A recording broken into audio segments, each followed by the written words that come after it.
नमस्कार, मैं हूं इरफान शेख और आप देख रहे हैं सिटी 360। हम अगर आज बात करें नागपुर की और जिस तरीके से जो वायलेंस हुआ वहाँ पर और लोगों में एक आक्रोश देखा गया, तो जो लीडर्स हैं जो रिप्रेजेंट करते हैं उस क्षेत्र को, वो महाराष्ट्र के चीफ मिनिस्टर हैं। और देवेंद्र फडणवीस साहब ने ये कहा कि जो कुछ भी घटनाएं वहाँ पे हुई है उसका ट्रिगर पॉइंट एक मूवी है। और उस मूवी को देखने के बाद, उस पिक्चर को देखने के बाद लोग भड़क गए और इस तरह का एक सोशल अनरेस्ट देखा गया।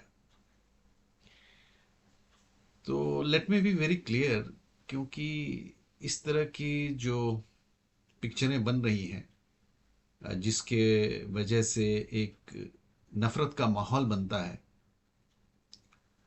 और उस नफरत के माहौल को जो फ्लेयर अप करते हैं, जो बढ़ावा देते हैं और जो उसको एम्पलीफाई करते हैं, वो कुछ न्यूज़ चैनल्स हैं। आप खुद ही आइडेंटिफाई कर सकते हैं। और जब उन न्यूज़ चैनल्स में डिबेट होता है, और जाहिर सी बात है कि जब एंकर बोलते हैं तो स्क्रीन में चारों तरफ ग्राफिक्स के माध्यम से आग लगा दिया जाता है और उस पर डिबेट होता है और उस डिबेट में नफरत को और हवा दिया जाता है। और जाहिर सी बात है कि उसके छोटे छोटे क्लिप्स बन करके वो सोशल मीडिया में चला जाता है, ट्विटर में चला जाता है, फेसबुक में चला जाता है, व्हाट्सएप में चला जाता है और पूरा माहौल को दूषित कर देता है। यानी एक अच्छा खासा पीसफुल एनवायरनमेंट को बिल्कुल खराब कर देता है। और वही हुआ। हमारे माननीय प्रधानमंत्री नरेंद्र मोदी साहब के कैबिनेट में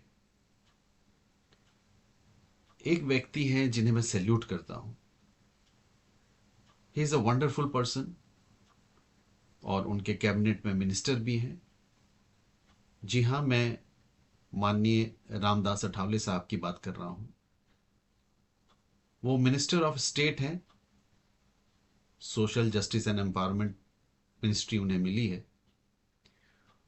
और उन्होंने ये कहा कि जो बातें हो रही हैं कि औरंगजेब के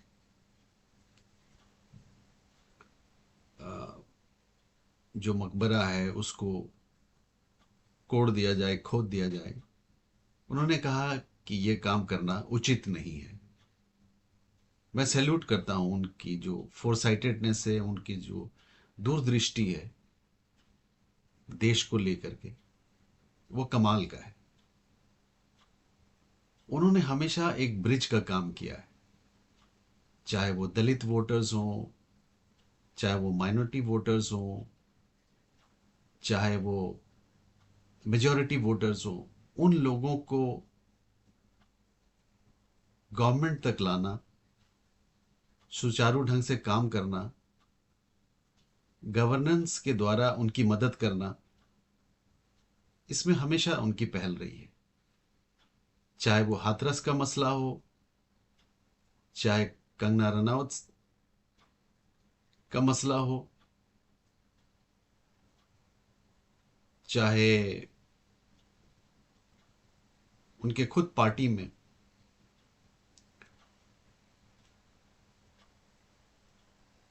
एक लेडी है, उनके साथ भी कुछ इशू हुआ था। उस मसले में भी उन्होंने बात की थी। एक बहुत बड़े प्रोड्यूसर हैं, उनके सिलसिले में परेशानी हुई थी और वहाँ पे भी उन्होंने एक स्टैंड लिया था। मेरा ये मानना है कि जी हाँ, मैं पायल घोष जी की बात कर रहा हूँ। मेरा ये मानना है कि इस तरह के इंसिडेंट्स की एक क्रोनोलॉजी होती है कि एक ऐसी पिक्चर बनाया जाए जिसमें हिस्ट्री को तोड़ मोड़ के दिखाया जाए और एग्जेजरेट किया जाए, और फिर एक डिबेट हो, फिर कोई नेता कोई बयान दे दे और माहौल ख़राब हो जाए। मेरा ये मानना है कि आज के दौर में जब हमारे युवा पीढ़ी, ख़ास तौर पे यंगस्टर्स जो आईटी की दुनिया में कमाल कर रहे हैं, आर्टिफिशियल इंटेलिजेंस में कमाल कर रहे हैं और इनोवेटिव दिमाग के साथ क्रिएटिव काम कर रहे हैं वो, ताकि देश का भला हो, दुनिया का भला हो, ऐसी स्थिति में मेरा ये मानना है कि मीडिया का फोकस प्रोग्रेसिव कामों में होना चाहिए और ओपोजिशन को भी जो गुड वर्क है उस तरफ ध्यान देना चाहिए। उनका फोकस ये होना चाहिए कि किस तरह के से सरकार के साथ मिलजुल करके काम करे ताकि देश की प्रगति हो। क्योंकि हर वक्त अगर वो कुर्सी हिलाते रहेंगे इस चक्कर में कि ये सरकार जाए और अपनी सरकार बने, तो आप ये मान के चलिए कि कहीं भी गवर्नमेंट, पूरी दुनिया में कोई भी गवर्नमेंट जब इनसिक्योर हो जाता है तो जाहिर सी बात है कि फिर पॉलिटिक्स दोनों तरफ से होता है।